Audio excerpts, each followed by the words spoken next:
C'est tous les jours Demanche. Arnaud Demanche qui arrive dans ce studio. Mais il faut lui laisser sa place. C'est l'embouteillage. L'embouteillage. Arnaud Demanche. Oui, bonjour à tous. Aujourd'hui, on va parler culture. Voilà, parce que je ne sais pas si vous avez vu la couverture du dernier Télérama, mais ça dit... Non, c'est que vous n'êtes pas abonné, Apolline. Non. Et ça dit, non, les films français ne sont pas tous intellochiants.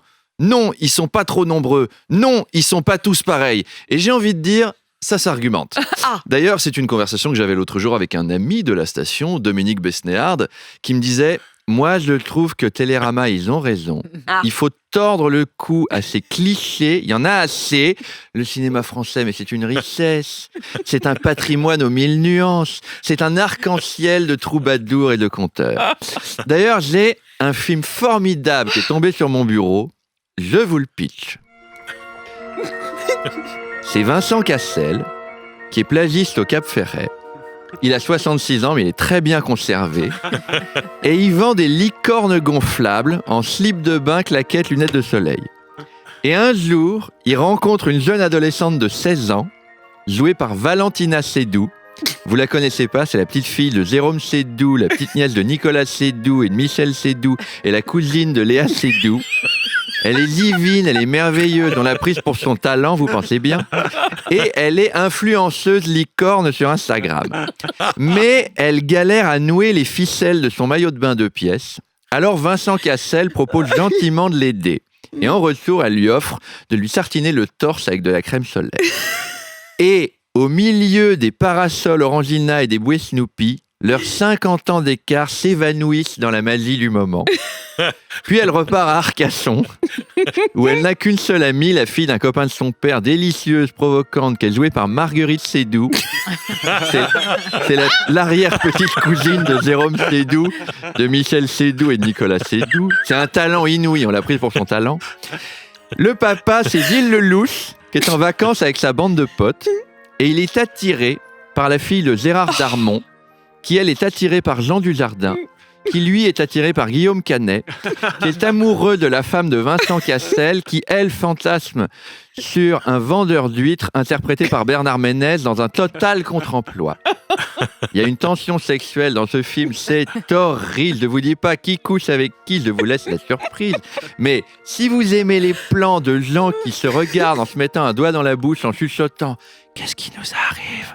Eh ben, vous allez être servi. C'est chaud. On dirait un biopic de Charles Magnin. Ça s'appelle Les Petits Sopalins.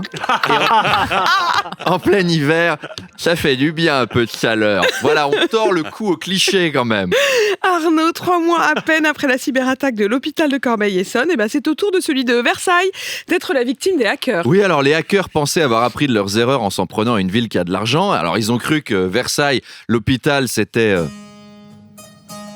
Le malade se lève, noble de la cour, que l'on se rende à son chevet pour le saluer. Le malade tousse. Le malade a des embarras intestinaux que l'on tire sur son doigt. Grand chambellan. Mais ils ont rêvé, les mecs, ils s'en prennent à l'hôpital public. J'en viens de Versailles, hein. Je connais l'hôpital public. C'est là où nos pauvres se font soigner par des gens encore plus pauvres. Braquer des banques à Versailles, voilà. Là, il y a du fric à se faire. Faites des vides-greniers.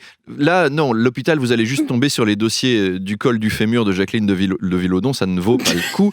Les hôpitaux, là-bas, n'ont même pas les moyens d'acheter des gants en latex. Alors vous pensez bien que sécuriser un réseau, même moi je peux pirater l'hôpital public, hein.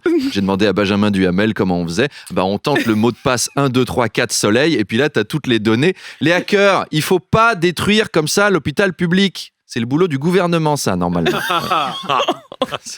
Arnaud, tant qu'on est dans la santé, la France affronte une pénurie de médicaments, le Doliprane. Mais oui, le Doliprane, par exemple, est de plus en plus difficile à trouver. Ben oui, je sais que ça vous préoccupe, ça. Apolline, vous recevez Sandrine Rousseau tout à l'heure et vous regrettez de ne pas avoir de Doliprane. Ça fait bizarre une pénurie de Doliprane, hein. On aurait une pénurie de scanners dernière génération, ça se comprend, il y en a 3 dans le monde, mais là c'est vraiment les Esquimaux qui manquent de neige. Et en même temps, à chaque fois que tu vas voir un médecin ou que tu vas à l'hôpital, il te prescrit du Doliprane, peu importe ce que t'as, une fistule, du Doliprane, une angine, si t'as soif, oui, si t'as soif, tu prends un verre d'eau et du Doliprane, t'as plus soif, hein, c'est normal, c'est logique. Et même l'infirmière du collège, vos gosses, ils le savent très bien, on va l'avoir avec une fracture ouverte, on repart avec un Doliprane, tu m'étonnes qu'on n'en ait plus. Déjà, avec la pénurie d'énergie, on pourra plus se chauffer, on va choper toutes les crèves du monde. Et maintenant, avec la pénurie de médicaments, on n'aura plus de quoi soigner la pneumonie qu'on aura chopée parce qu'on ne pouvait pas se chauffer. C'est le Moyen-Âge ici. Heureusement, j'en ai parlé avec ma voisine, qui est naturopathe, médium, kinésiologue. Et elle m'a dit, t'inquiète pas, le Doliprane, ça sert à rien. Il faut prendre des fans de carottes, les mélanger à du lait maternel et du gingembre. Tu passes le tout au mixeur avant de le verser les jours d'alignement de Mars sur Vénus dans un bol à prière. Et là, ça guérit tout, les bras cassés, le rhume, le sida, tout. Voilà, je vous donne le truc, Apolline, hein, si vous voulez vous faire une petite décoction avant votre interview. Hein. En plus, c'est du 100% vegan, c'est garanti. Manu m'a confirmé, hein, Emmanuel Le Chypre, il s'y connaît en végétarisme, mine de rien. Allez, à demain.